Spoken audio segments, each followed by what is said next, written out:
Welcome to the MotUS Edge, where we celebrate business, primarily youth sports facility management, leadership, and motivation. Co-hosted by Stacy Rowe, Cole Stott, Kevin Brubaker, and Casey Jones. We are here to fill your cup with knowledge, laughter, affirmations, and comfort knowing that you're not alone. You can and will succeed with the MotUS Edge.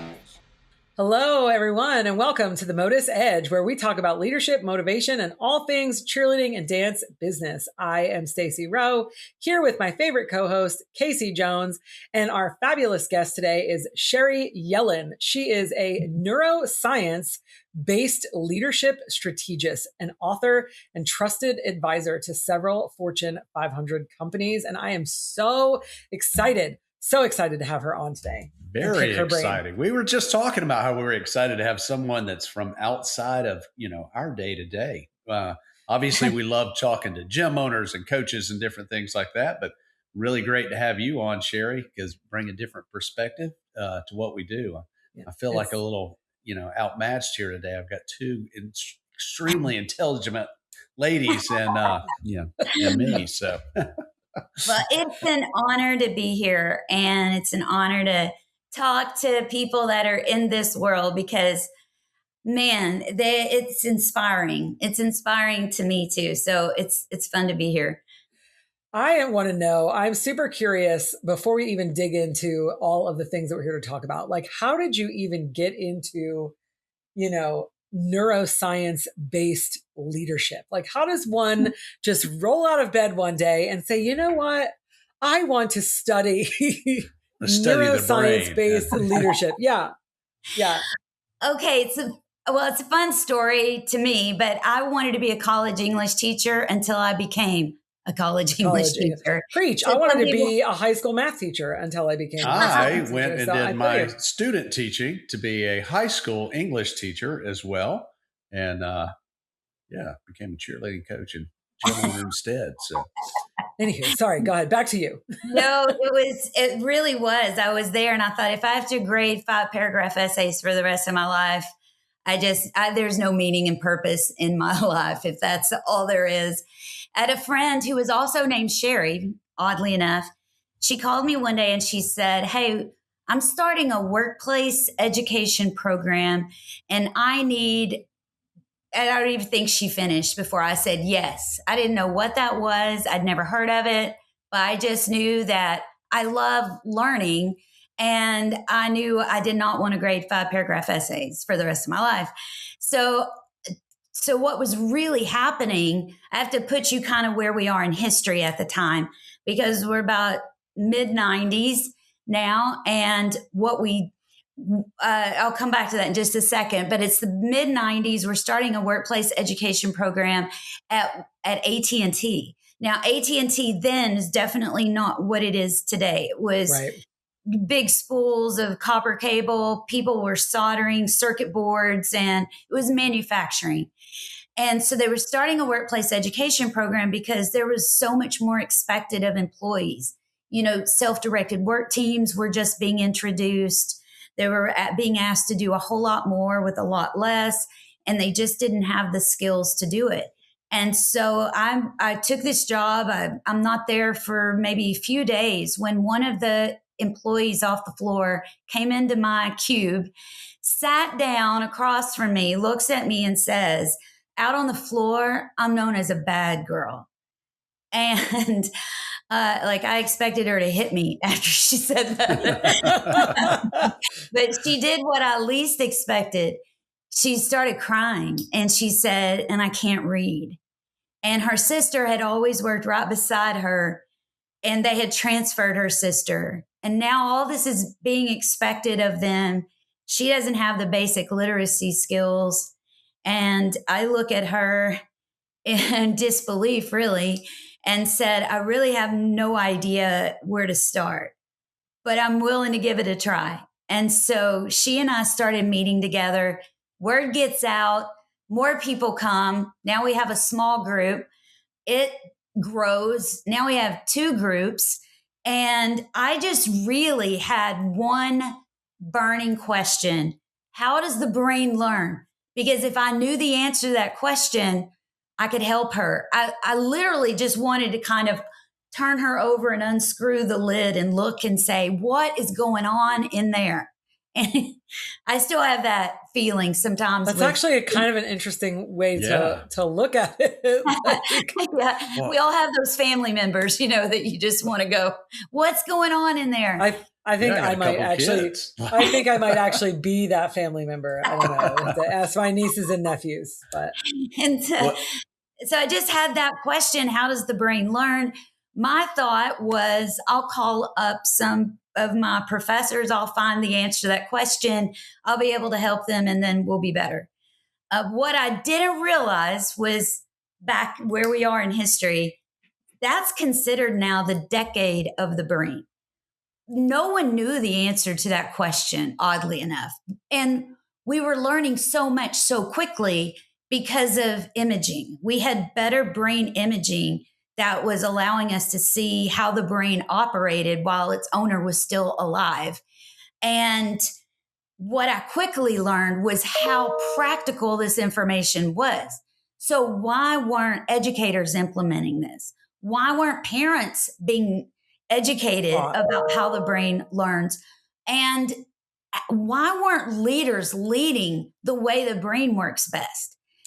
Those became the really interesting driving questions and my life's passion. And honestly, it is today, I'm more excited about what we do than ever. Because if we can equip people with information, even basic information, with how the brain works best, we can help them get better results with less effort and a lot more joy, right? And peace. And that's why we're doing that's, your listeners, that's why they're doing what they're doing, because there's a love for that. And what we don't want to do is create something we're resentful of. When I'm working with the leaders I work with, I share with them often, there's 2 steps to this. Create your success, but then learn to live in it so that it doesn't eat you alive. Right? You didn't create it. You didn't create it to create a prison around you. It was something that you did because you love it, but you want to be able to enjoy what you've created. And that starts with putting some of these basic concepts of how the brain works into place. That's so interesting. And I mean, good for you, because you go from what you consider like, not that it's not important being a college English professor, because that's very important, but I do understand of like, I remember writing those 5 paragraph essays, just to get through that class. It was not compelling work. Whoever was reading it, I'm sorry for them. I was just trying to get through it. But, you were kind of skyrocketed into, meaning and purpose, and where could you take this thing to the next level? And what a cool story about, the young lady coming in and, right off the bat, you get a big challenge like that. So that's pretty cool. And then, and then I think about what you just said, because we all get on that. No, not all of us, but I know there's times where I feel like I'm on the hamster wheel. I have been blessed with so much great things around me, great people around me and a lot of success, but I'm still on the hamster wheel because I'm just chasing that next thing, and how do we, it sounds like kind of what you're talking about is how do we activate our brain so that we can sort of slow down and smell the roses? Yeah. And create a culture around you so that other people, right, can be the best version of them. So that you don't have to be involved in everything. The goal is we're developing the people around us to be better, but it really starts with the culture that we create. And I will say the greatest one thing, if I had one message, the greatest one thing that we can do is understand how the brain responds to threat. To me, that's foundational. That's the first principle in the book that I wrote last year. And it is really at the heart of everything, is understanding how threat impacts the brain for yourself and for the culture that you're going to create. So, I mean, yeah. So give us your, obviously I want to read this book now. I haven't read your book, but I'm intrigued. I'm going to get it. I'm going to read it. Love to read. Give me the Cliff Notes version on, how we do react to threat and how others react to threat, because yeah, I think that'd be some great advice for our listeners, or great insight for our listeners. It's a really phenomenal concept. So most people probably at this point, fast forward, there's now a lot more written about the brain. Some of it is true, and some of it's close to being true. Poppycock. But we Hogwash. know that overall, so when we're talking about the prefrontal cortex, that's the part of your brain that might head the soccer ball. We don't want to do that, by the way. Don't do that. But this is the part of the brain that produces all those things that we want for ourselves and for our teams. This is the part of your brain that allows you to have discipline and willpower to be able to set a goal and to have, the resilience to reach that goal. When this part of the brain is very active, we also have a lot of ability to have ideas. We're creative and innovative. This is kind of your brain on vacation, the brain when there's less stress. One of the reasons why it is important that you take a vacation so that your brain does get a break. It gets some distance between the day to day. You notice that you have ideas again. But it's also the part of our brain that allows us to have empathy, to be able to see a situation from someone's perspective that's different from our own, and to be able to collaborate. So what happens when that part of the brain is compromised by threat, what you see instead of those things, what you start to see instead are people who are defensive. They get overly committed to being right. You see this us against them. You see this almost the brain go into a tunnel so that you don't have ideas. You feel stuck. You can actually hear it in people's language sometimes. They'll start talking about either or. Right? It's because there's only two things, but we know that that's not true. It's just your brain under threat. So we can either get the best version of us, that's kind of your brain on awesome, and you have those unstoppable no matter what moments, right? No matter what gets in my way, I'm going to achieve this because I've got emotion fueling the prefrontal cortex. Or we can get threat brain, which is when your brain gets stuck. That's when your brain, instead of those no matter what moments, we kind of have what I call what just happened moments, like those freak show moments. Stacy and I have a different. Yeah. Those are our, oh crap, maybe with a different word. Exactly. So. We all have those too. I mean, those end up on the 10 o'clock news sometimes. So we don't want those. But what's important to know is not all threat is bad. Some threat is motivating and it fuels you to focus and it fuels you to be at your best or to prepare. But what I'm talking about is what I call negative threat. And that's the kind of threat that debilitates the prefrontal cortex. Those situations typically have about 3 distinct characteristics. One is that there is some level of uncertainty or confusion. So just think about that for a minute. Your brain really doesn't resist change. Your brain resists confusion or uncertainty. So that can send us spiraling faster than anything else. All we need for the most part is a little bit of confusion and uncertainty, and we become the worst version of ourselves sometimes. Fair to say that just fear of the unknown, right? Fear of the unknown. I call it FOBU, for real. Fear of being uncertain. Right? FOBU, and I love as it. business owners or the people that you're coaching, the people is to recognize it's just uncertainty. So, and the other good news is if uncertainty is the problem, clarity is the solution. So if we want to be more effective leaders, let's see where people are unclear or where we've been unclear, and let's provide that clarity. That's one of the best calming actions that you can take is just to provide clarity. You can actually see somebody's stress start to go down. You can feel it in the room when there's a leader that can provide clarity. Even if the clarity is we're not clear on where we're going. That in and of itself can provide the brain just enough clarity to calm down, to lower threat. So a lack of clarity, that uncertainty is one characteristic.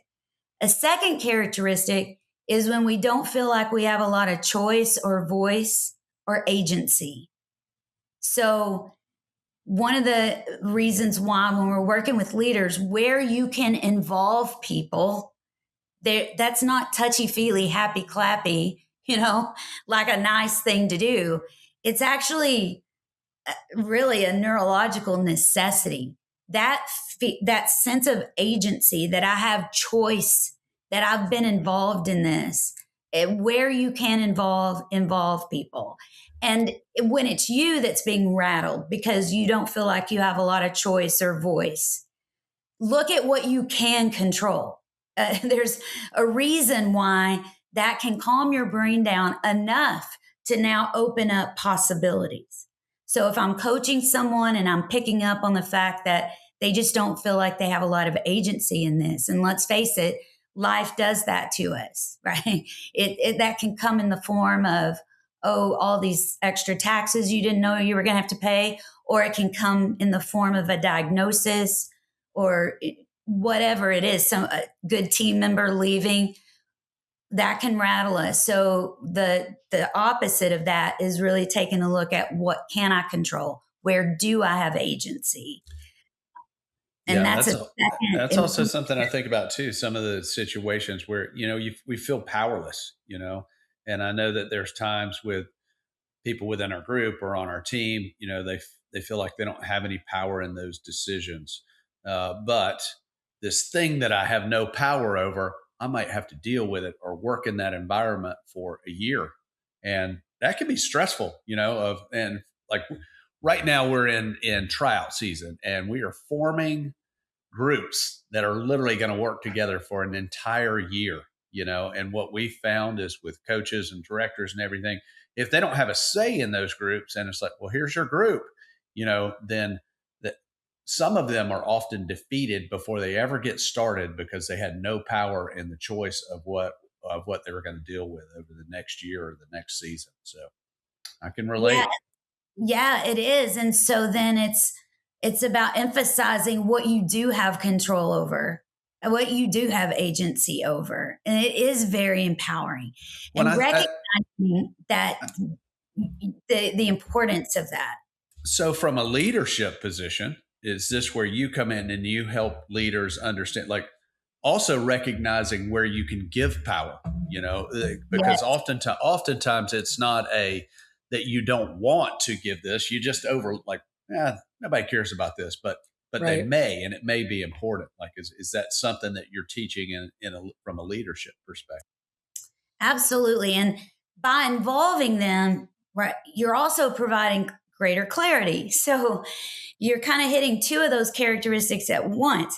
One of the most powerful phrases leaders can add on to everything they say is, and here's why. Okay. Like, I'm putting you in this group and here's why. That's a very different experience than I'm just part of this group and I didn't have a say. Yeah. That is just, that can clear up so many things. It can provide clarity, first of all, but it also gives you a sense of purpose and meaning. I'm putting you in this, and here's why. It's a whole different experience. I feel like I need to write that down. And it's interesting that you say that too, because I don't want to say it's a modern thought or a modern way of thinking or a modern way of leading, but maybe it is, because I think back even with my own children, I've got 5 kids, pretty wide age. My oldest is 28, and back in the day when she was a young child, you're going to do this? Well, why, Dad? Because I said so. And my 12-year-old now, it's like, it's a different story, and some people, that's a softer world. It's this, that, and the other. I agree. I mean, we've definitely raised our kids that way, where we explain like why we're making the decision that we're making. Well, everybody wants the why. Yeah. Why do I have to, if I'm going to work hard and put effort on something, why, Yeah. I think about the why as like a puzzle box.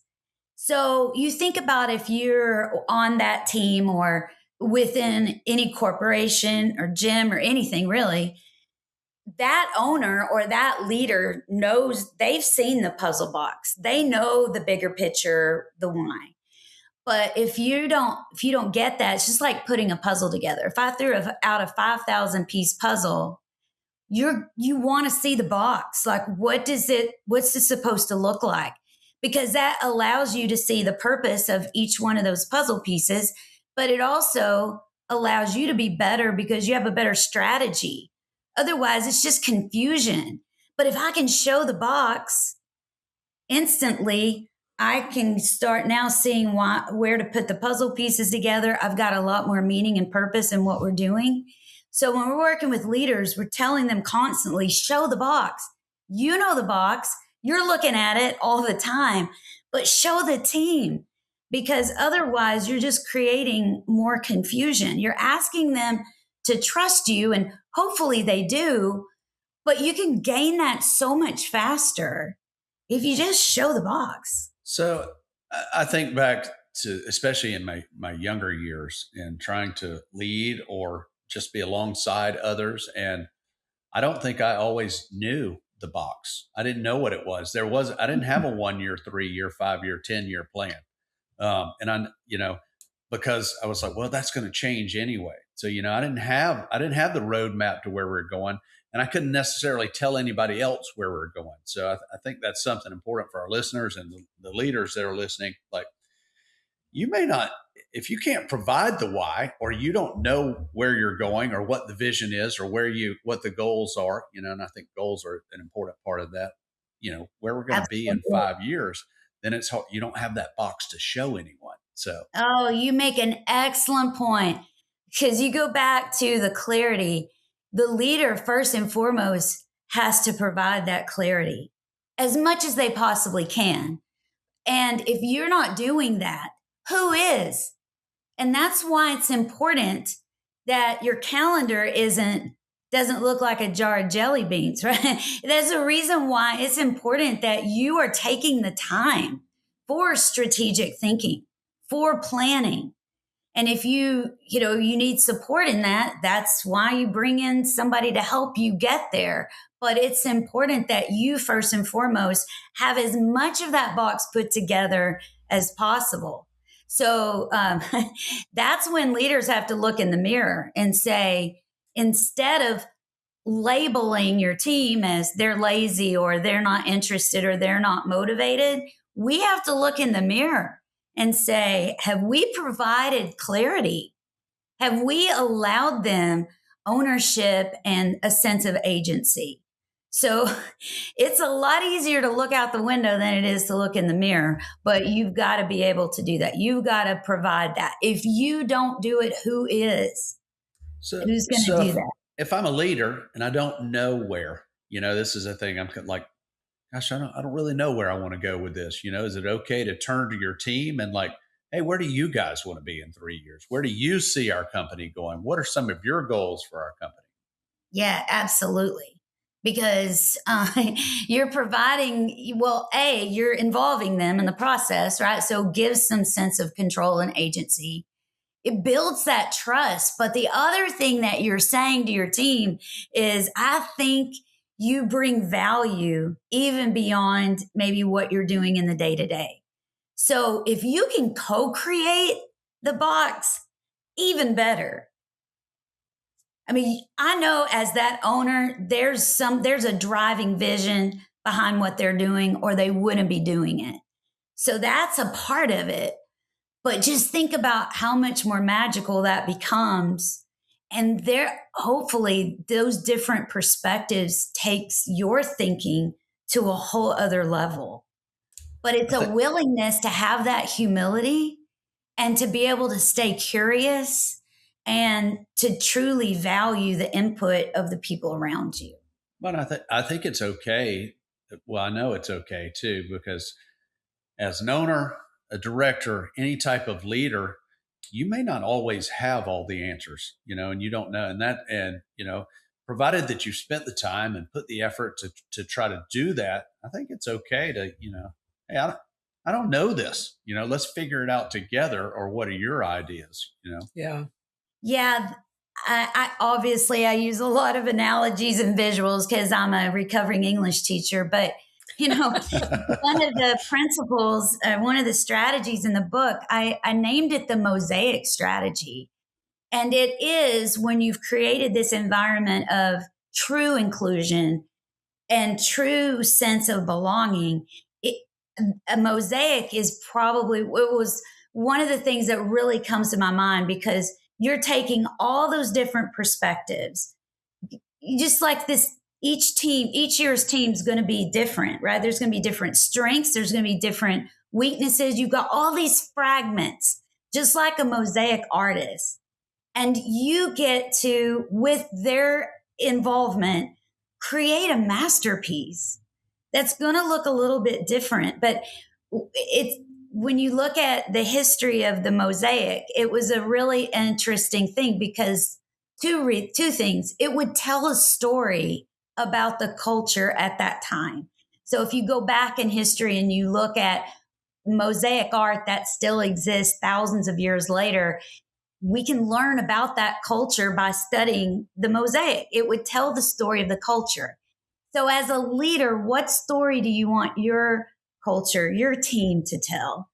But the other interesting thing about Mosaic is it was actually embedded into the structure. So it was part of the integrity of the building. In other words, a mosaic on a floor would make the floor more resilient. Or if it was built into the wall, it would make it a more sturdy structure. So I think those two things, thinking about, as you talked about, involving people in creating that ultimate picture, but being able to assess all the strengths that you have in your team and to be able to visualize what work of art do you really want to create with that. And it also accesses a different part of your brain when you think that way, because we value that executive function of our brain so much, like the doing and the results and all those things. But what we have to do is give our brain also breaks to dream, to visualize, to think. And then we use different parts of our brain when we do that. And I don't think we honor that enough. I mean, we are a society where it is, we sit here, pedal to the metal, every day is grind. Well, the truth is your brain really doesn't work well that way at all. Your brain needs lots of space to think. It does a lot of amazing things for us. But one thing that it really can't do is be on 24/7. There's some things you can't make cheaper, better, faster, and your brain's one of them. It needs time to think and to Stacy, dream. did you just hear what she said? I did actually. And I was sitting there thinking like, girl, don't I know it, but I have such a hard time turning my brain off, in case he knows this, which is why he's picking on me. I mean, I really do sometimes, like I actually have learned that my brain will get me into trouble, because I will go sometimes where it doesn't stop for days, weeks. And then I will find myself in a pickle, and I need to rest. Like my body is like, okay, you need to sit down now and take a rest. We're not going to let you do anything other than that. And so, yeah, that happens to me sometimes for sure. And I feel like the more I stimulate it, the more it just like goes and goes and goes and goes and goes and doesn't. It doesn't turn off. Yeah. Yeah. When we're working with leaders, I call that a divine download, especially when it's just, when you're trying to solve a problem, let's say, and it's just spinning. A better strategy, instead of staying up later and working harder, is to back off, find a place to sit, be quiet, breathe, wait for the divine download. It's just what I call it. I think will come. I have a much simpler version in my head, because that's the thing. Like, I get into trouble when I try to create the answer. When the answer, it doesn't become obvious, then I start to spin, and that I'm working and I'm not working efficiently, and I'm trying to create an answer, as opposed to what you're saying is sometimes we just need to pull ourselves out of the situation, sit back, relax, and that answer may appear, may not, but certainly by just spinning the wheels and keeping doing what we're doing doesn't necessarily create the answer, and it certainly may not create the correct answer. So I think with age and wisdom, I am learning that. I think the other thing that I'm really fascinated by, and I think Sherry, you I'm sure have experienced this, but as a younger person, I feel like I just went through life and I just assumed that like everybody's brain worked like yours, worked like mine. And I remember having conversations with my husband kind of earlier on in our marriage.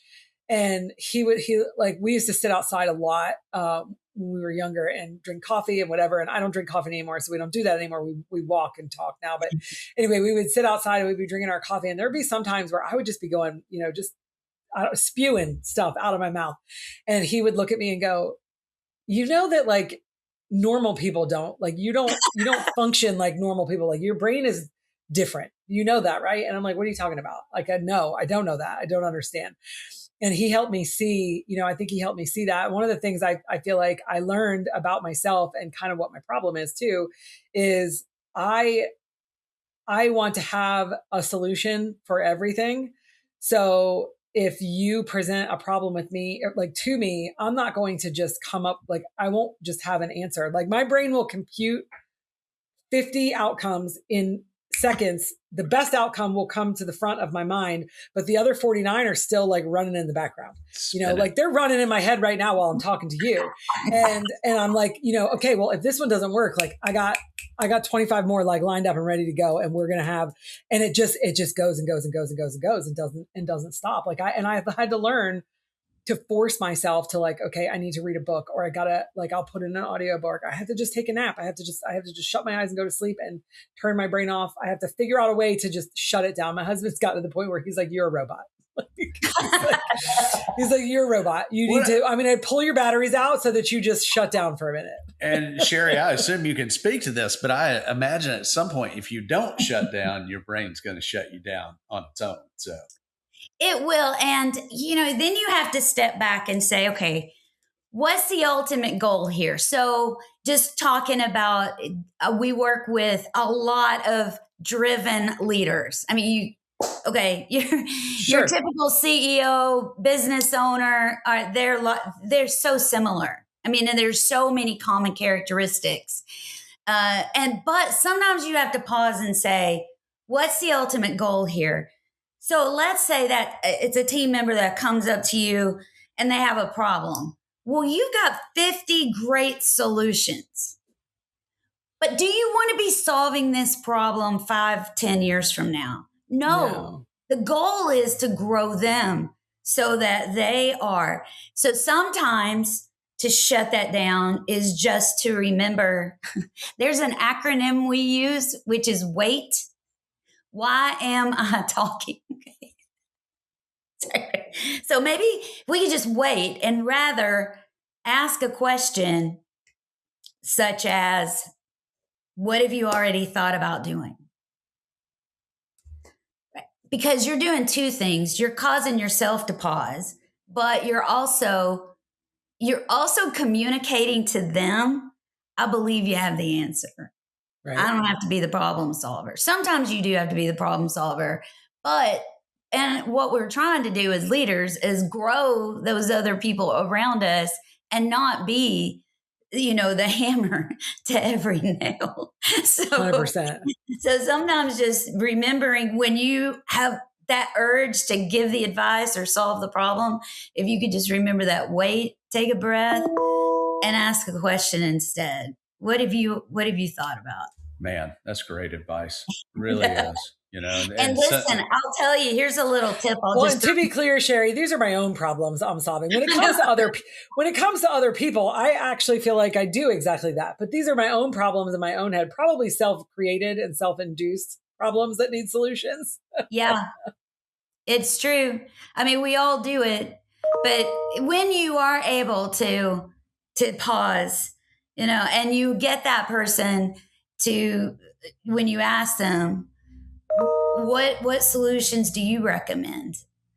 They're probably going to say, I don't know. Okay. And always know that I don't know is a defensive response. And so if I'm a leader, I'm doing that. And somebody says, or I'm a parent and they say, I don't know. If we just came back with, well, if you had to guess, you just had to throw out a couple of ideas.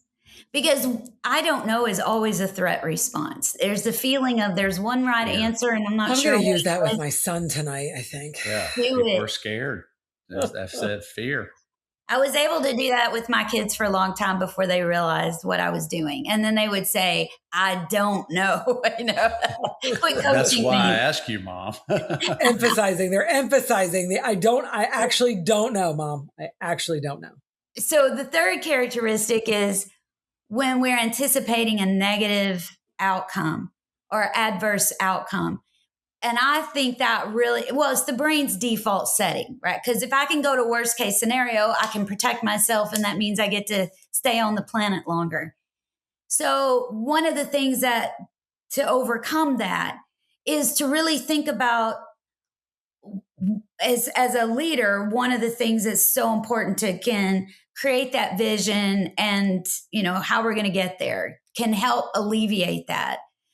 But if I'm thinking worst case scenario, having some different approaches or different questions that you can work through, right? So even if it does hit, even if worst case scenario, let's say as a business owner, is everybody leaves and I never have any business again, right? I can do this, puts me back into some kind of action. So COVID was a beautiful example, oddly enough, of those three characteristics coming together all at once for a long period of time. For every single person in the world. Yeah. Yeah. And so there was lack of clarity. There was lack of choice. There was this anticipated negative outcome. And I think that's why if we were to go through pictures in that year, you saw people fighting over toilet paper right at the beginning of the year. And by the end of the year, we're storming the Capitol. I mean, it was a case study of what the brain does in the midst of threat. So if we as individuals, and we can communicate this to our team, is to recognize if it's to pause and ask, is this feeling of threat or stress, is it a lack of clarity? Is it a lack of choice? Or is it this anticipated negative outcome? Because if I can't even discern which one of those is driving, or maybe all three, then I can take action so much faster. And if I can calm that down, what it's going to do, right, is activate all those amazing gifts and qualities and behaviors of the prefrontal cortex. You said something there a second ago about protecting yourself. And then as you were talking through that third principle there, basically, negative thinking, which in my mind creates stress. And I think stress can be deadly, it certainly doesn't help us live a long, happy, prosperous life. So, do these things, especially three, impact our mental health, Absolutely. Yeah. Yeah. I would think too, right, that like when you're dealing with employees and even athletes, because I think a lot of what you're talking about applies to coaches with their athletes as well. Yes. Those three things, like you as the leader could be providing clarity, you could be providing choice, and you can be, showing them that there is no threat here, but they may be experiencing those things in another pocket of their life, which is impacting, themselves in the current workplace or on the current team as an athlete or whatever. And so recognizing, like, not using that as an excuse though, like, oh, well, I am checking all three of the boxes, so this must be a problem somewhere else. But like acknowledging that if you genuinely are checking all of those three boxes, maybe you need to dig a little deeper to see like what else is going on inside of their life and help them kind of check those boxes elsewhere so that they can bring their best selves to you. Right. I mean, would that make sense? Excellent point. And When I first started, I started my business in 2001.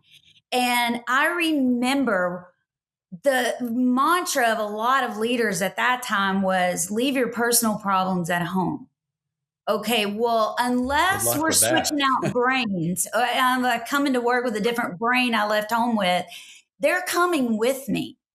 And I think we've moved in a positive direction. We still have a long way to go. People still have that belief, but you recognizing that when people come to work or they come to the gym that day, or they're bringing all the stuff that's going on in their life.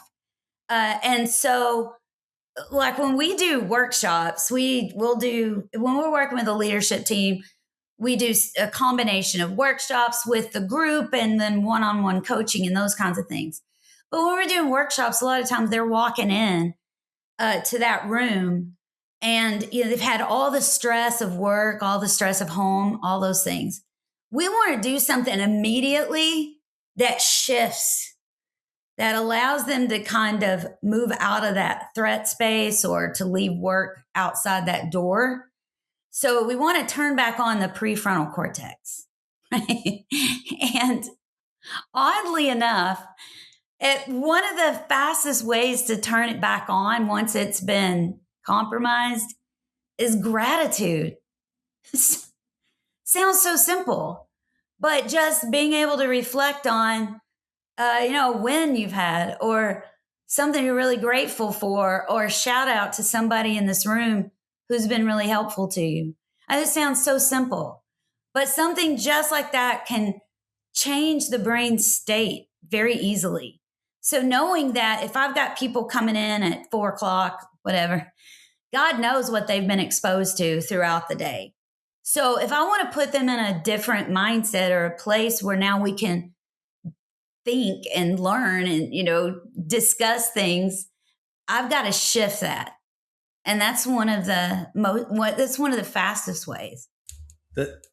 You said something that made me think, and I've been blessed to be in business, over 25 years actually. But in hiring employees and bringing people in, one thing we've learned is, what are they bringing with them? Because that is a huge part of, because you come in and we call it the honeymoon period.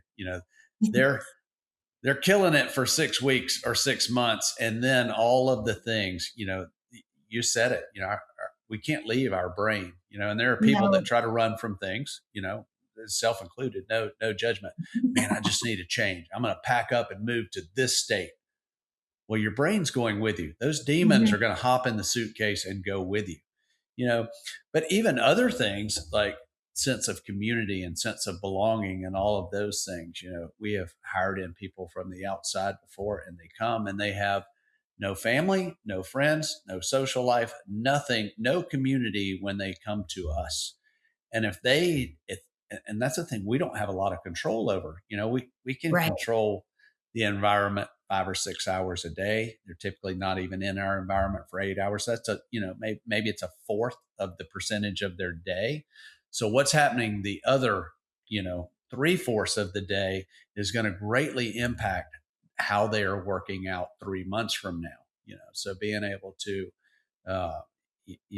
that's a big thing that we look at when we're bringing in people, because if they're coming with their spouse and their children and they're moving here because their extended families here, I feel great about that.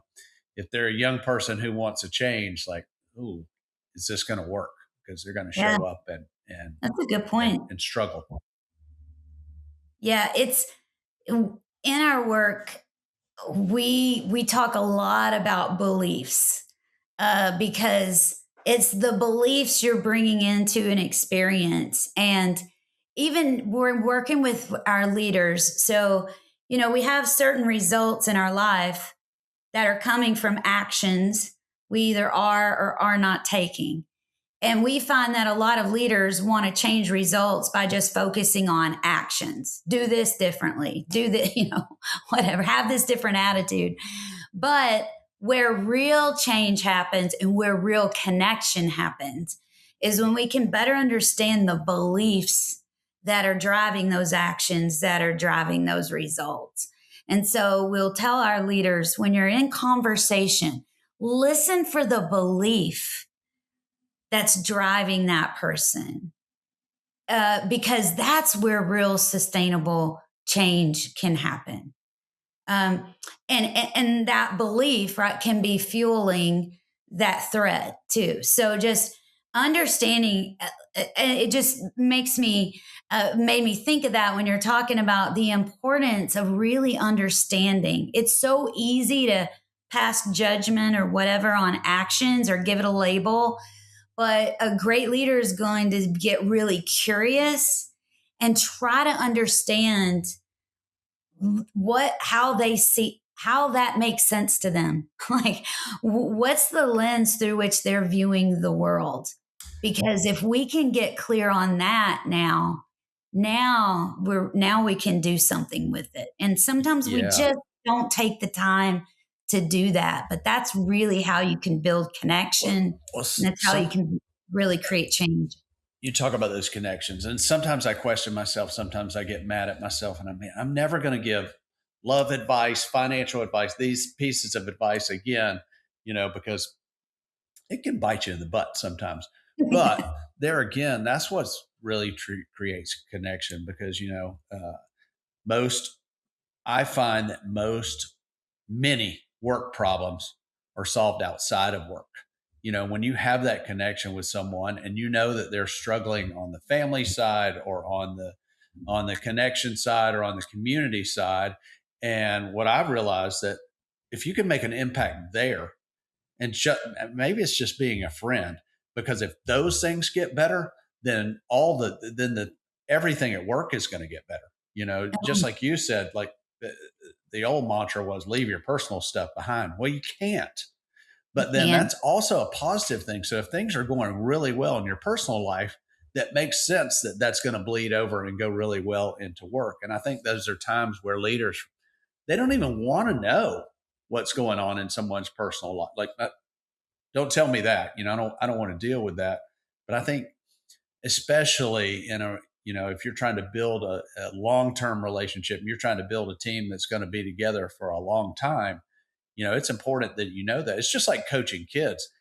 It is important to know, obviously they're guide rails, but it's important to know what's going on in their life. If they're struggling with their grades or struggling with a teacher or things like that. I'm not saying you can fix it, but just knowing that, you're going to get more out of them at practice if you know that they're dealing with something, outside of practice. I can't hear you, Stace. I want to pick your brain really quick before we wrap up into Casey's corny dad joke. So what are some of the hidden threats that you feel like silently kill trust, engagement, and performance, in teams, in the workplace? Oh, so glad you asked. So we've hit several of them. I would say one of those is when there's a feeling like a lack of meaning or purpose. The brain needs purpose. It needs that, to know the why, and that there's a bigger purpose behind this. And guys, even in industries where you would think, well, of course they know the purpose. Like, we work with oncology researchers, we work with nonprofits, that you would think that isn't as important. It's actually more important, because they get so caught up in the day-to-day grind that sometimes they forget the bigger picture. So just constantly reinforcing the bigger purpose of what we're doing and why we're doing it, that's definitely one of them. Change is one of the threats. So again, but I would say it's not necessarily change, it's the uncertainty that change triggers. So that's one way to kind of reduce that threat. Perceived favoritism, not going to fly, whether that's your 2 or your 82, right? So this understanding, let's say if you've chosen this person for a role or a promotion over this person, just giving the why behind it allows to maybe reduce that perception of favoritism, is definitely one. But the number one threat, oddly enough, to the brain is social rejection, not feeling a sense of belonging. So we know that from a lot of research that brain scans of physical pain and brain scans of social rejection are virtually identical. Wow. That need for belonging is That's so pretty crazy. incredibly deep that if we can do just that one thing, and, just Casey, as you were talking about understanding that person, checking in with them, it may be just as simple as, hey, how was your weekend? And then remembering something about them, right? Those little deposits to create that sense of belonging, to have those moments where shout out to somebody else in this room because they made your life better, or you're really excited they're here, or there's something you admire about them. Those little moments make such a difference in the performance that you're going to get out of that person and the loyalty. So when I feel a sense of belonging and I'm valued, I feel heard, I feel seen, you don't gain compliance, you gain commitment. And that's a whole different, that's where we want to be. Well, I think that's important, especially I'm not super old, but I'm also not young, and I am from a generation where You sure? Well, Depends on who you ask. the words you just said, like they seem, from my old man perspective, those are modern new age techniques because, the way I was brought up, you just do what you're told, and once again, I think that is something important for people of my generation to hear. Just because our parents and our grandparents taught us that doesn't necessarily mean that was the best way, All right. Great point. Like that was a belief. That was the belief that drove that action, drove the result. And it's so awesome when you can step back and say, wait a minute. Like beliefs are sometimes like the clothes in your closet. They don't fit anymore. I'm not going to wear that today. They weren't necessarily wrong at the time, like they change as you know more, or you get better, or you get smarter, or you learn more, or whatever, So I think a lot of times people are afraid to say, like, to not acknowledge that because they, well, my parents weren't wrong. You know what I mean? And they were not at that time. They made the best decision Correct. They could at the time. Correct. And I think that's important for us too, to make the best decisions that we can at the time. And that typically means just having an open mind and acceptance of new things, and that sometimes can be hard for, that's the thing. I try to remind myself daily, like I do not want to become an angry old man, because I've seen it.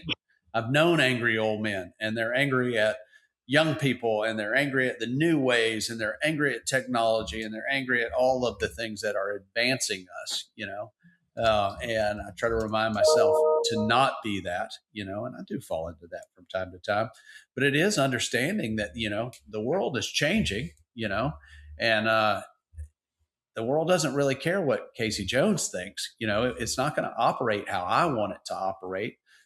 So am I going to choose to be a positive member of the community, or am I going to choose to be an angry old man that's just going to gripe about the young person who's not doing it the way I want to do it? So yeah. And if you make that choice to do that, right, you forfeit the right to complain about the results that it creates.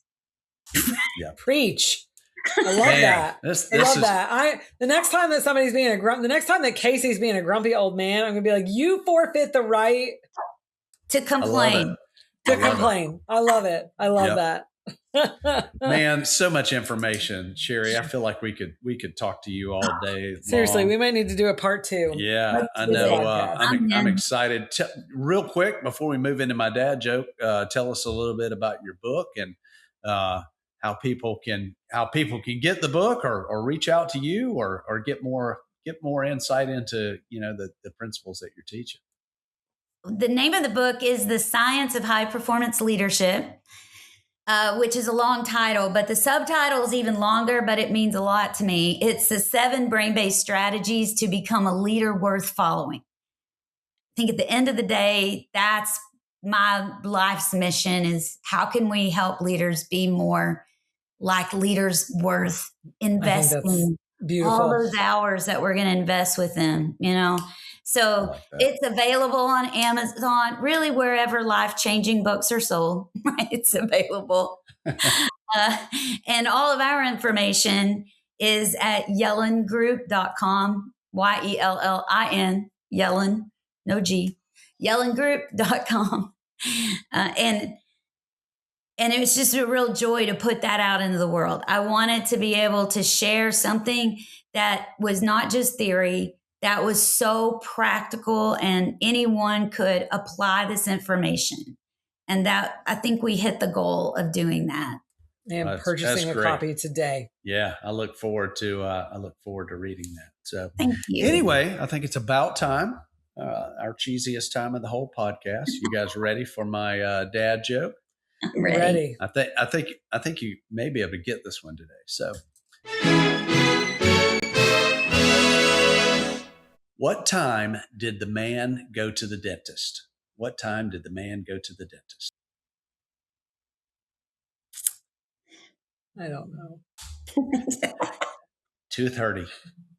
2:30. 2:30. Boom, boom. All right, we love our dad jokes. Make sure, if you got a great dad joke, send that to us. You can submit those to our new website, themotusedge.com, or you can DM us on social media at joinMotus. And with that, we're going to take just a second and tell you guys about CheerFest. Looking for the ultimate cheer camp experience? CheerFest is the summer camp for athletes ages 7 to 17. Imagine 6 days of nonstop cheer, dance, tumbling, conditioning, and fun, led by top instructors across the country. And the best part? You'll leave with new skills, new friends, and memories that last a lifetime. Spots fill fast, so register now at cheerfest.com. That's CheerFest.com. Don't just cheer this summer, CheerFest. All right, Sherry, we like to do some rapid fire questions, have a little fun with our guests. So are you ready? Yes. I love you, Dad. Do you prefer a big bash or an intimate gathering? Oh, big bash. I love it. So you can turn your brain off and not have to talk to anybody, I'm sure, right? I love people, and more of them, I'm happier. I love that people watch. That's awesome. That's awesome. Do you prefer phone calls or text messages? Ooh, that's a good one. If emotion is involved, a phone call. Okay, I love that. I'm an old man. I like the phone calls, and goodness gracious, when I call my children, especially my younger boys who are 26 and 21, like I get some grunts and grumbles because they don't know how to speak on the phone, only know how to text. That's funny. I think if I'm texting you back and forth 3, 4, 5 times, I'm calling you. Yeah.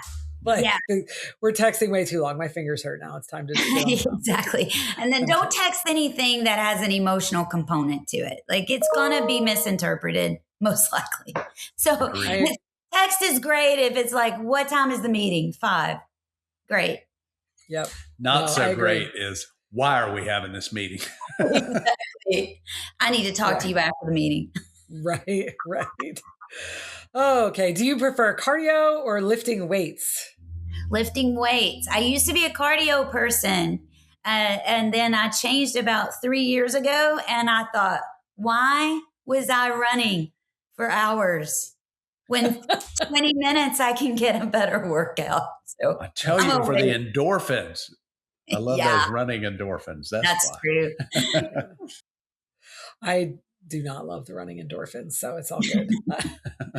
Okay, what is the most interesting place you have ever visited? Siargao, which is in the Philippines. Huh.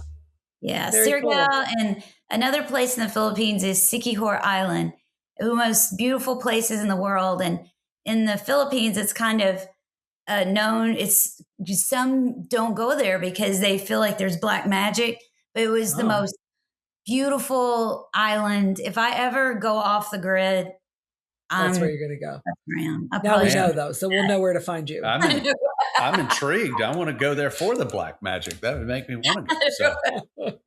Love the Philippines.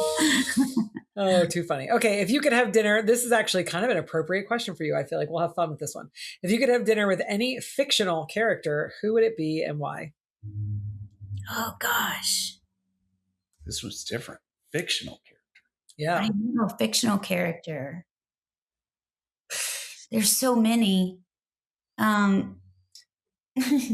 Here, wait. I'm gonna use a line. Well, if you had to just throw one out there, just pick one. I love it.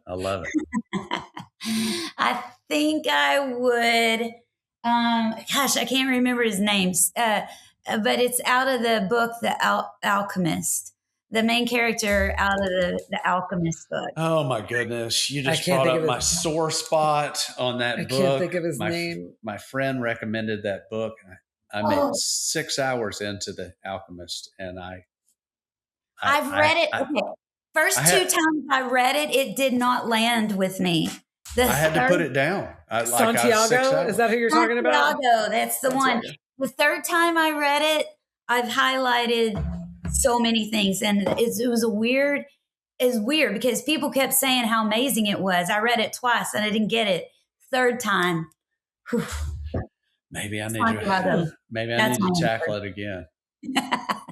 That's my answer. I love it. Mine That's would be great. Dr. Seuss. Dr. Seuss. Dr. Seuss isn't really like a fictional character though, is he? He's the author. No. You mean maybe Sam I Am? Yeah. That's right. But you know what, Casey? I'm not trying to criticize. You can have dinner with whatever fictional character you want, and even if they're not fictional, they can be fictional to you. Yeah. Right? Absolutely. Oh, all right, Casey. We got a question from a listener. Hi, this is Kevin from Texas. For gym owners who are constantly juggling pressure from all sides, what's a simple way to lead in a way that works with the brain instead of against it, especially when things feel overwhelming? Whew, that's a great question. I think, first of all, giving yourself space to do that. So telling your day where it's going to go before it tells you where it went is super important. Now, is your day going to change? Yes. But are you starting your day off from a place of intentionality and purpose? Really important, even if that's taking 15 minutes to kind of plan out your day. Here's the thing, and this has gone on in our conversation, and it came to my mind a couple of different times. If you want your team at a 10, you've got to strive for a 15.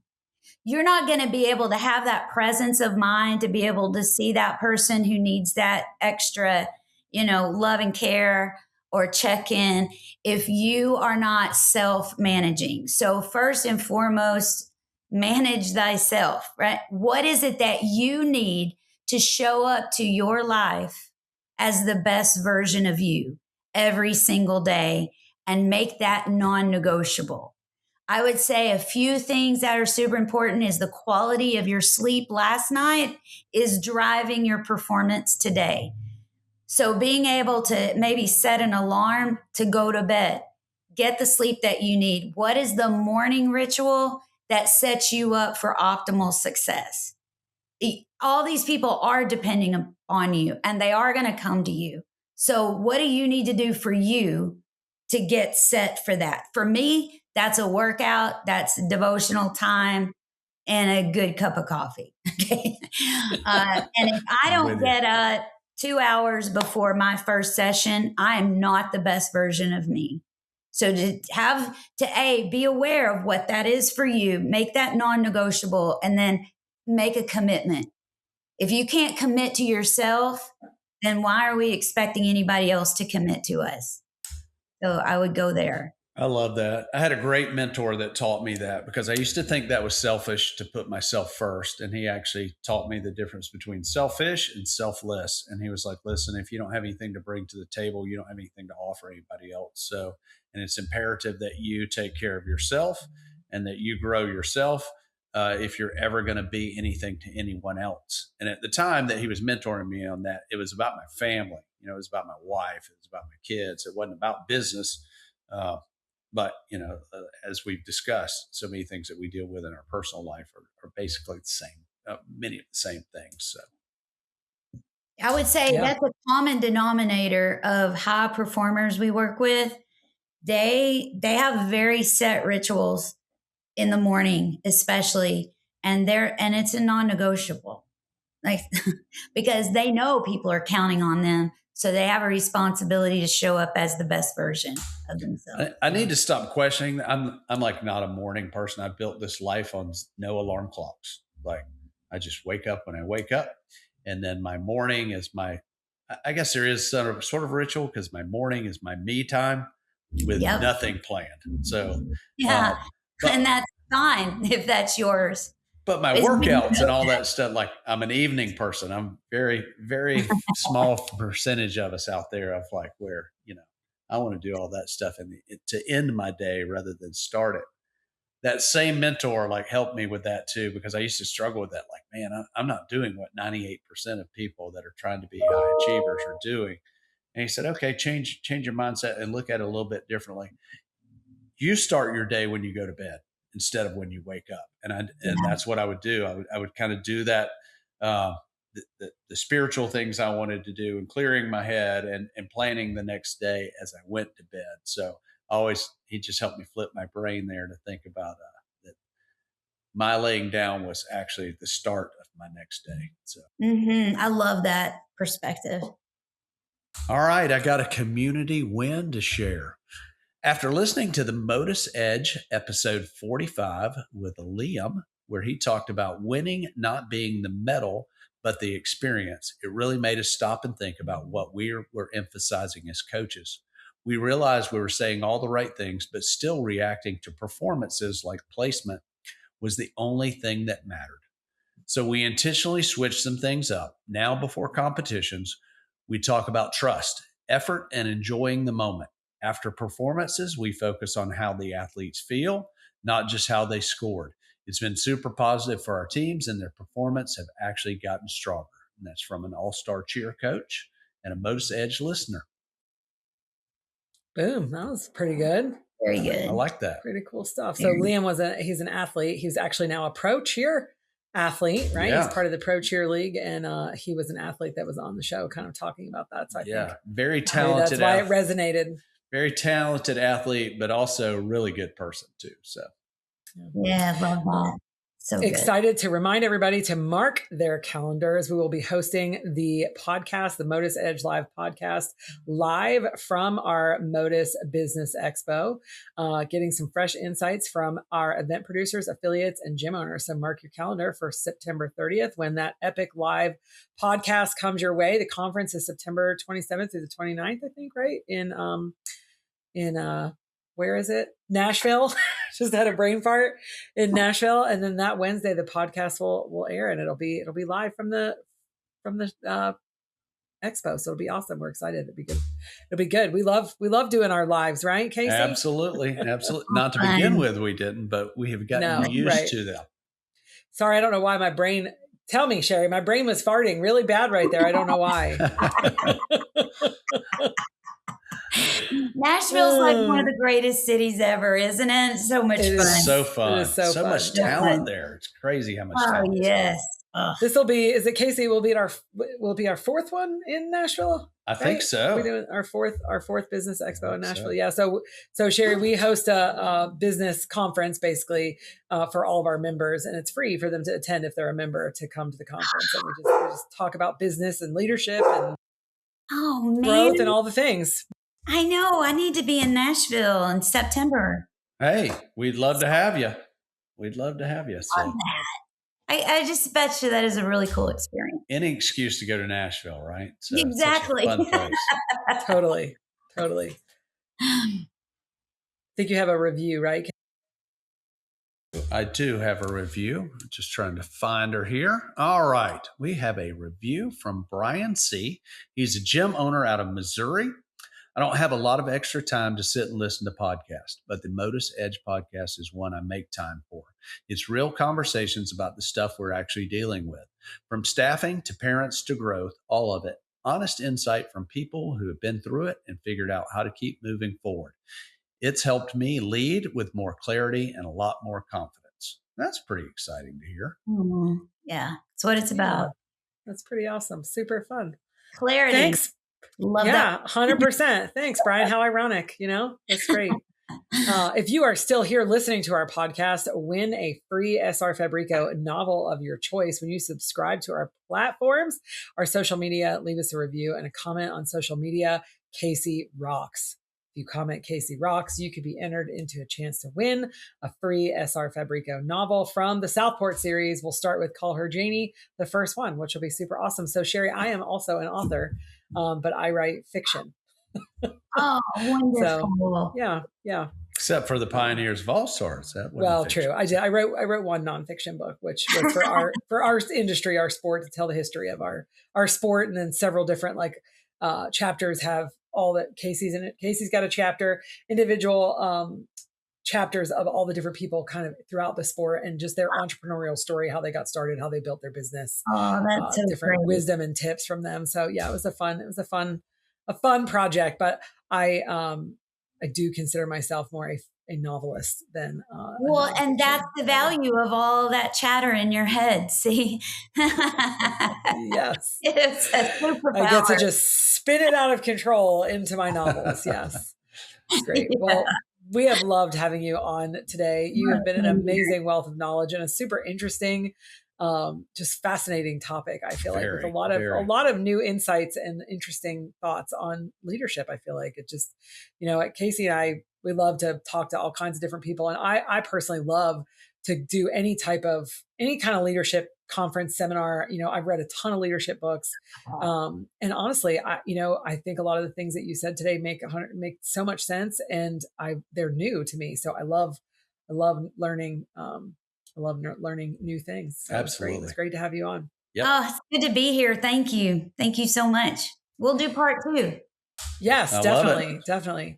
Be sure to subscribe to our YouTube channel at the MotUS Edge. Check out our short videos, like and comment. We love to hear from you. Give us a follow on Instagram, Facebook, and X at Join MotUS, or check us out on TikTok and LinkedIn at the MotUS Edge. Follow our show wherever you listen to your podcast.